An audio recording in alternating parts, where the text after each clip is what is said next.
Xerxes the Great, King of Kings and the Fall of a Conqueror.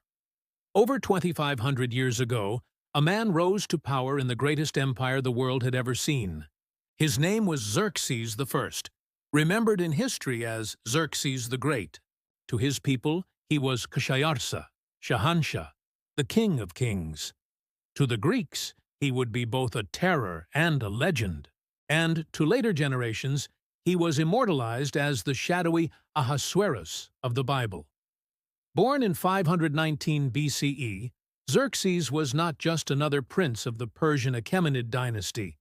His mother was Atossa, daughter of Cyrus the Great, the founder of the empire itself. That bloodline alone made Xerxes a king even before he set foot on the throne. And yet, the weight of expectation pressed on him from birth.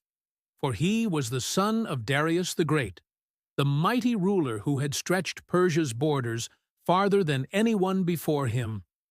But there was unfinished business. Darius had set his eyes on Greece to punish Athens for daring to support the Ionian revolt.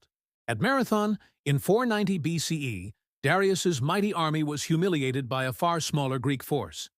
Darius died in 486 BCE before he could try again. The task of vengeance fell to his son, Xerxes. The rise of a king. When Darius died, succession was not guaranteed. Xerxes was not the eldest son. His older half-brother, Artabazenes, claimed the throne, but Xerxes' mother, being the daughter of Cyrus, gave Xerxes the advantage of divine legitimacy. Against rivals, he was crowned king of the empire. He married Amestris, daughter of Otanes, and together they produced sons and daughters who would carry forward the dynasty. But almost as soon as he placed the crown upon his head, the empire tested him. Revolts broke out in Egypt and Babylon. Xerxes moved swiftly. Unlike his grandfather Cyrus, who had treated Babylon with reverence, Xerxes destroyed its ancient prestige. He melted down the golden statue of Marduk, the city's great god. For centuries, Babylonian kings had performed the sacred ritual of grasping Marduk's hand at the New Year festival, ensuring prosperity for the land. Darius had honored it. Cyrus had respected it. But Xerxes dismissed it. To him, Babylon was not a partner, but a subject. Twice Babylon revolted. Twice Xerxes crushed it. Egypt, too, felt the iron fist. By 485 BCE, Xerxes had restored order. The rebellions silenced. The empire stabilized. He could finally turn to his true goal: Greece. Building the largest army in history. For 4 years, Xerxes prepared. He stockpiled grain, forged weapons, and summoned men from every corner of his vast empire.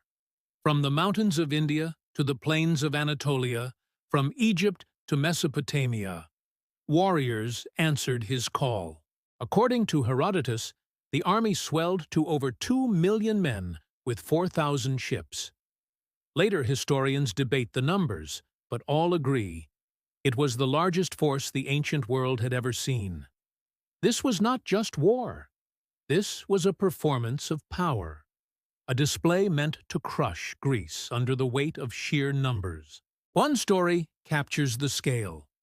In Lydia, a wealthy noble named Pythias, a descendant of King Croesus, hosted Xerxes and offered him treasure to aid the campaign. Xerxes refused the money, but rewarded Pythias with gifts. Emboldened, Pythias begged the king, "Release one of my 5 sons from conscription, so that at least one remains to care for me in old age." Xerxes' response was brutal. To ask such a favor was to doubt the king's victory. He ordered Pythias's eldest son cut in half. The army marched between the two halves as a grim warning. No mercy, no weakness, no hesitation. Omens and the crossing of the Hellespont. Before Xerxes left, an eclipse darkened the sky. Diviners told him it meant nothing, but many whispered it was a sign of doom.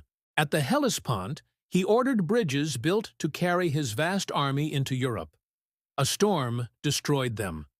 Furious, Xerxes ordered the sea itself whipped 300 times, chained with shackles, and cursed as if it were a rebellious slave. Then he executed the engineers and had new bridges built. When the army finally crossed, Herodotus says Xerxes wept. Looking at the endless ranks of soldiers, he realized that in 100 years, not one of them would remain alive. The King of Kings had glimpsed the fleeting nature of life, but he shook off the thought, hardened his heart, and marched onward. Thermopylae and the fury of Greece. The Persian tide swept into Greece. At Thermopylae, Xerxes faced the legendary stand of King Leonidas and his 300 Spartans. Though ultimately annihilated, their defiance became myth.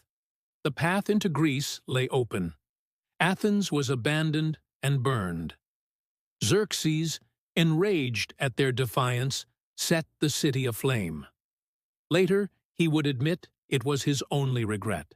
At sea, the Persians clashed with the Greek navy at Artemisium, while on land they advanced relentlessly. The conquest seemed unstoppable, until the Straits of Salamis. The Battle of Salamis. Here, Xerxes convened his war council. Should they strike the Greek fleet in the narrow straits, or wait? Only one voice dissented. Artemisia of Caria, his admiral and queen ally. She warned him, "Do nothing. Starve the Greeks of supplies, and they will beg for peace."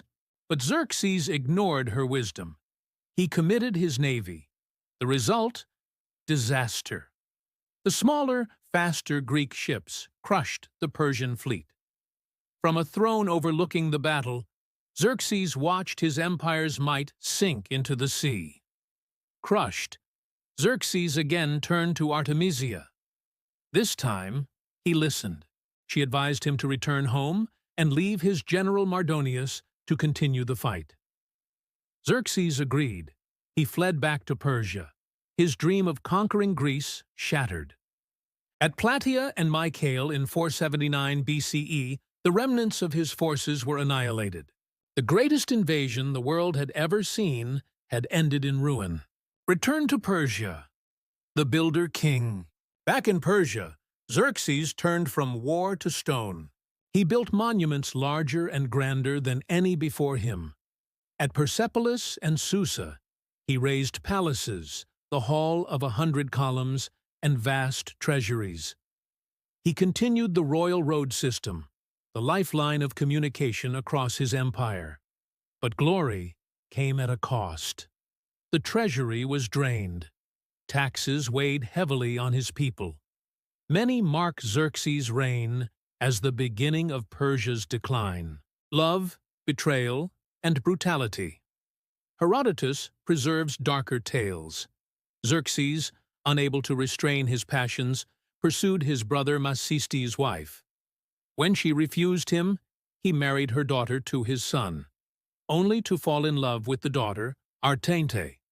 When Xerxes gave her a shawl woven by his wife Amestris, his infidelity was revealed. In revenge, Amestris mutilated Artente's mother in unspeakable fashion, sparking bloodshed within the royal family. Scandals, betrayals, and executions haunted the later years of Xerxes' reign. Decline and death. In 466 BCE, the Athenians under Cimon crushed Persian forces at the Eurymedon River. Xerxes' hopes of redeeming his failure in Greece died. He retreated further into palace life, surrounding himself with builders, women, and luxury.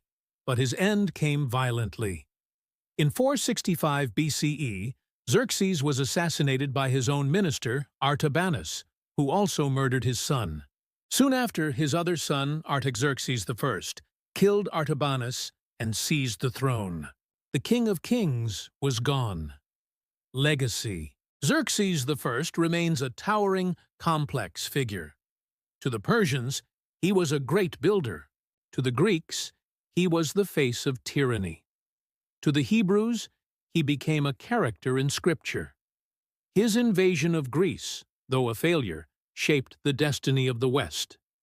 For had he succeeded, the world might have spoken Persian instead of Greek. He is remembered as both conqueror and builder, ruthless and reflective, a man who saw the limits of life even as he tried to grasp immortality. Xerxes the Great, the king of kings who sought to rule the world, but was defeated by fate.